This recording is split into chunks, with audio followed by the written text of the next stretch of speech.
अस्सलाम वालेकुम। कैसे हो बच्चों? आप सब अच्छे हैं ना? क्या आप आज का एपिसोड देखने के लिए तैयार हैं? इंशाअल्लाह मैं आज आप सभी को पैगंबर दाऊद अलैहिस्सलाम की कहानी सुनाने जा रहा हूं। बच्चों, क्या आप तैयार हैं? अब ध्यान से सुनिए। बिस्मिल्लाह। पैगंबर दाऊद अलैहिस्सलाम की कहानी। आपको पता है कैसे तैलूत एक छोटी सेना लेकर फिलिस्तीन की बड़ी भरकम सेना से युद्ध करने पहुंच गए। फिलिस्तीन की सेना का नेतृत्व गलूत नाम का एक हट्टा कट्टा शख्स करता था। उसने तैलूत की सेना को अकेले अकेले युद्ध करने के लिए ललकारा, क्योंकि उस समय यही प्रथा चल रही थी।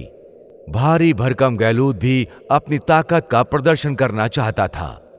तैलूत के सैनिक डर गए और सेना में से कोई भी सैनिक अपनी मर्जी से युद्ध लड़ना नहीं चाहता था, बल्कि राजा ने अपनी खूबसूरत बेटी की शादी का प्रस्ताव भी अपने सैनिकों के सामने रखा था। तभी एक बच्चे को वहां आते देख सभी हैरत में पड़ गए। ये दुश्मन यहां मजाक करने के लिए आए हैं। बल्कि तैलूत की सेना ने भी अपना सर ना में हिलाकर ही इस बात का विरोध किया, जबकि वो बच्चा कोई और नहीं बल्कि पैगंबर दाऊद अलैहिस्सलाम थे। पैगंबर के पिता ने अपने तीनों बेटों को तैलूत की सेना में शामिल होने के लिए कहा, बल्कि छोटे बेटे दाऊद अलैहिस्सलाम से कहा कि तुम युद्ध में शामिल नहीं होगे, लेकिन सेना की सहायता तुम दूसरी तरह से करोगे। उन्होंने अपने पिता की बात मान ली, जबकि उन्हें नहीं पता था कि युद्ध में सामना किससे होने वाला है। राजा दाऊद की हिम्मत से बहुत प्रभावित थे और उन्होंने कहा, मैं तुम्हारी हिम्मत की कद्र करता हूं, पर तुम एक योद्धा जैसे बिल्कुल नहीं दिखते हो। हमें एक शक्तिशाली योद्धा की जरूरत है। दाऊद अलैहिस्सलाम फैसला कर चुके थे और उन्होंने इस शर्त को स्वीकार कर लिया। गर्व से राजा से कहा कि कुछ दिन पहले उन्होंने एक शेर को मार गिराया है, जिसने उनके पिता की भेड़ों का शिकार किया था। फिर उन्होंने कहा कि एक दूसरी घटना में उन्होंने एक बड़े से भालू को भी मार गिराया। आप कृपया मेरी शक्तियों का अनुमान मत लगाइए, उन्होंने राजा से आग्रह किया। मैं किसी इंसान या जानवर से नहीं डरता हूं। राजा बच्चे की हिम्मत देखकर आश्चर्यचकित रह गए। वो मान गए, अगर तुम में हिम्मत है तो मैं तुम्हें अनुमति देता हूं, तुम हमारे साथ हमारी सेना में शामिल हो सकते हो। राजा ने छोटे पैगंबर पर विश्वास किया और उनके हाथ में तलवार और ढाल थमा दी। पर दाऊद अलैहिस्सलाम को इन सब की आदत नहीं थी और वो अच्छा महसूस नहीं कर रहे थे, क्योंकि ये उनकी गति को रोक रहा था। उन्होंने सब कुछ उतार दिया और फिर कुछ पत्थर इकट्ठा करके उसे अपने थैले में जमा करने लगे। उन्होंने उस थैले को अपने कंधे पर टांगा और वो आगे बढ़ गए। एक लकड़ी का डंडा लेकर वो दुश्मनों के सामने पहुंच गए। तैलूत घबरा गया। राजा ने उनसे कहा कि तुम एक डंडे और कुछ पत्थर लेकर हमें उन शैतानों से कैसे बचाओगे? इस पर दाऊद अलैहिस्सलाम ने जवाब दिया, अल्लाह ने एक शेर और भारी भरकम भालू से मेरी रक्षा की, वही इस युद्ध में मेरी रक्षा करेंगे। जब गैलूत ने एक दुबले पतले योद्धा को देखा जो एक बच्चे के जैसा दिख रहा था, वो जोर से हंसा और बोला, क्या तुम यहाँ अपने दोस्तों के साथ खेल खेलने आए हो या तुम अपनी जिंदगी से थक चुके हो? मैं अपनी तलवार के एक वार से तुम्हारा सिर धड़ से अलग कर सकता हूं। जिस पर पैगंबर ने जवाब दिया, भले ही तुम्हारे पास हथियार हैं, ढाल और तलवार है, पर मैं अल्लाह का नाम लेकर तुम्हारा सामना कर सकता हूं, जो हमारे लोगों की सहायता करेंगे। तुमने उनका उपहास किया है। आज यहां तलवार और ढाल की नहीं, बल्कि अल्लाह की शक्तियां और उनकी ताकत का प्रदर्शन होगा। कहकर उन्होंने अपना डंडा निकाला और उसे हवा में घुमाना शुरू किया। उन्होंने एक पत्थर अपने थैले से निकाला और गलूत पर निशाना साधकर उस पर वार किया। पत्थर का निशाना किसी तीर से कम नहीं था। पत्थर जाकर गलूत के सर पर जोर से लगा, जिससे गलूत धराशायी हो गया और उसकी मौत हो गई। उसे अपनी तलवार उठाने का मौका भी नहीं मिला। उनकी सेना ने अपनी आंखों के सामने अपने नायक को मरते देखा। वो सभी घबरा गए। दाऊद अलैहिस्सलाम रातों रात नायक बनकर उभरे। लोगों ने उनका सम्मान और स्वागत किया। तैलूत ने अपना वादा निभाया और अपनी बेटी की शादी छोटे योद्धा से कर दी।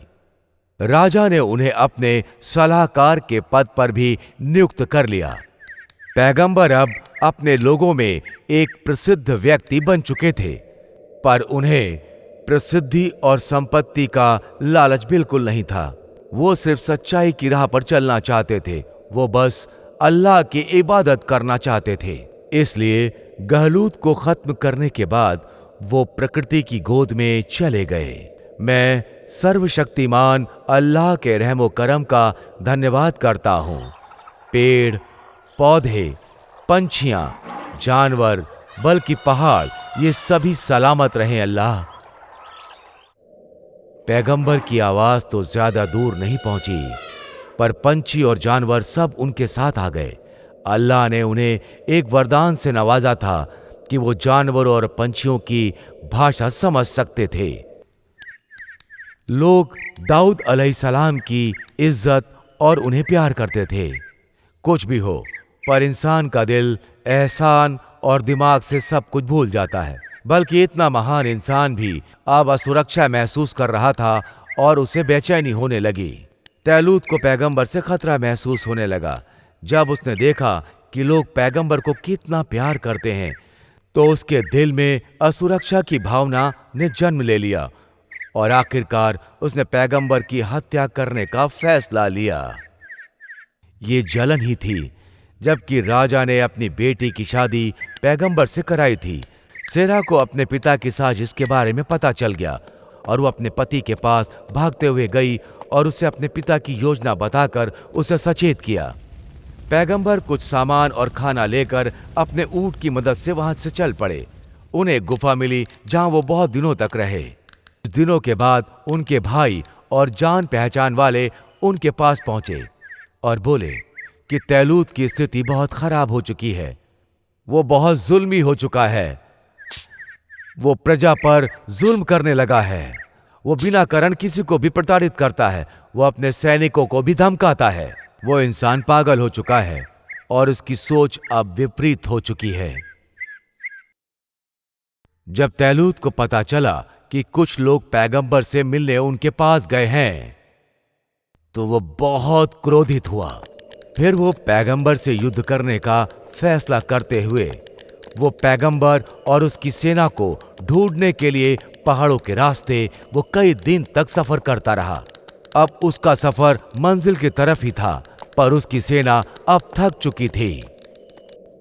उसने थोड़ा आराम करने का फैसला किया। थकान की वजह से जल्द ही सभी को नींद आ गई। तैलूत बहुत थक चुका था। वो गुफा में सो गया।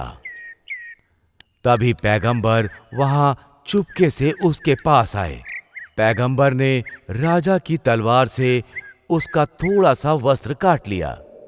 जब पैगंबर पहाड़ियों के शिखर पर पहुंचे और जोर से आवाज लगाई, राजा साहब, आप मुझे ढूंढते हुए यहां आए, पर मैं आपसे नफरत नहीं करता। मैं आपको मारना भी नहीं चाहता। अगर मुझे ऐसा करना होता तो मैं तभी करता जब आप सो रहे थे। ये आपके वस्त्र का कपड़ा है, देख लीजिए। मैं चाहता तो इस कपड़े की जगह आपका गला काट सकता था, पर मैंने ऐसा नहीं किया। राजा को अपनी गलती का एहसास हुआ। उसने पैगंबर से माफी मांगी। वो अपनी सेना के साथ अपने राज्य में वापस लौट गया। आपको ये वीडियो पसंद आया बच्चों? हमारे नए एपिसोड से जुड़े रहने के लिए सब्सक्राइब बटन और बेल आइकन दबाना बिल्कुल ना भूलें। इंशाअल्लाह अगले एपिसोड में आपको पैगंबर दाऊद अलैहिस्सलाम की एक नई कहानी सुनाऊंगा। आज के लिए इतना ही। Good bye.